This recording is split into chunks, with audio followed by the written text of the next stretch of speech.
So this week I thought we'd talk briefly about layer styles. Now, layer styles, you probably think very simple things like a drop shadow, an outer glow, a simple stroke. Who knows? But you may or may not realize that layer styles are much more powerful than that. You can achieve a lot of very interesting effects simply by using layer styles. In this case, we're going to create some text that has kind of a glassy look to it, and the image is going to distort through that glass, all using layer styles. Well, here I have an image of the Golden Gate Bridge in San Francisco, and this is not an accident. It's actually kind of a silly plug because I'm going to be in San Francisco in October teaching at the Voices That Matter conference. So, check it out. I'll be there. Make sure you're there. Anyway, we're back to layer styles and glass effects. All right, I'm going to go into my image here. Let's go and select our text tool, and I'm just going to click inside my area to begin setting some text, and let's just type the word glass. So, kind of center this in place, right about like that. I'm going to go ahead and fill this text with white. You can see it's gone ahead and filled it with black because that was the foreground color, but I'm going to go ahead and fill it with white by pressing Command, Delete, that'd be Control, Backspace on a PC. So there we have it. Actually, I'm going to turn this layer off because I'm going to do one more thing here. I'm actually going to duplicate this background layer.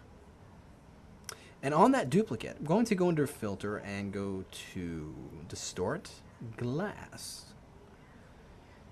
And we will get this big window here, and let's change the settings here. I'm going to leave the distortion... Actually, let's make the distortion a little high up there. And I'm simply probably doing this for the sake of demonstration. It's probably a little bit more exaggerated than I'd probably do it normally, but I think you'll get the idea. So, using the frosted texture and keeping the scaling... Actually, let's not go quite that high. Let's go around 120. And the distortion and smoothness relatively high, just so it gets an obvious distortion there. So once I'm happy with that, I'll just hit OK. Now, I'm going to go under the Image menu, and making sure nothing else is visible but that glass layer. I'm going to go under the Image menu, or Edit menu rather, and go to Define Pattern. So we've defined a pattern of this entire glass distorted layer. And we'll hit OK. So now I no longer need that layer, so I'm going to go and throw it away. So let's go back to our text. Well, let's go into the layer styles, and let's make sure we got that layer highlighted. Go into layer styles, and we're going to choose Bevel and Emboss. And we're going to apply several different effects here, but we're going to start with Bevel and Emboss. And a simple Bevel and Emboss looks pretty good. Now we're going to go down here to Pattern Overlay. And I'm going to go into the pattern menu here, and we're going to search out that pattern we just created, which was that glass distorted layer, which should be the last thing in this menu right here at the bottom. So I click on that and hit OK. Now, here's a problem. Let me move this window out of the way. While I'm still in layer styles, I can go in here and do some stuff. With the pattern overlay selected, if I click, you can see that it's not lined up. That bridge is way over here when it should be lined up with this image here. Well, here's what I'm going to do. I'm going to uncheck Link with Layer. And then I'm going to click Snap to Origin. There you can see it pops it right into position. And the distortion is only appearing inside the text, which is perfect. That's exactly what we want. Well, let's add a few more things. Well, I'm going to add a stroke. And we're going to change the fill type to pattern. And no, we're not going to use the same pattern we just used, but we're going to use this one right here. And... actually, no, I want it to be this one. This is a preset pattern. You should have it. It's the top right corner here. And I'm going to change the position of this stroke to the inside. I'm going to change the blend mode to overlay. So it gives me that kind of a sharp edge look to it. I'm actually going to increase the size to about 5. So that's giving me a really interesting glass edge effect there. That looks pretty good. I'm going to finish this off by adding a satin here. Just clicking on satin, but I'm going to change it to white. I'm going to click on the swatch here, change this to a white color, hit OK, and then change the blend mode to something a little lighter. Let's try screen.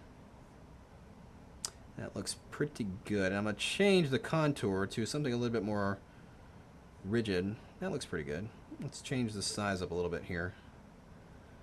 just to give it that kind of refraction of light that glass typically has on its surface, just like that. And it kind of enhances the distortion of the image that's going on here. And let's separate it from the background a little bit more by adding a drop shadow. So that looks pretty good. Let's change the angle. Oh, we're not changing the angle of the drop shadow. And make sure you, another key point here, when you're using multiple layer styles, make sure you've got the one highlighted that you want to edit. Because if you change something and it's not highlighted, you're going to find yourself in a lot of troubleshooting.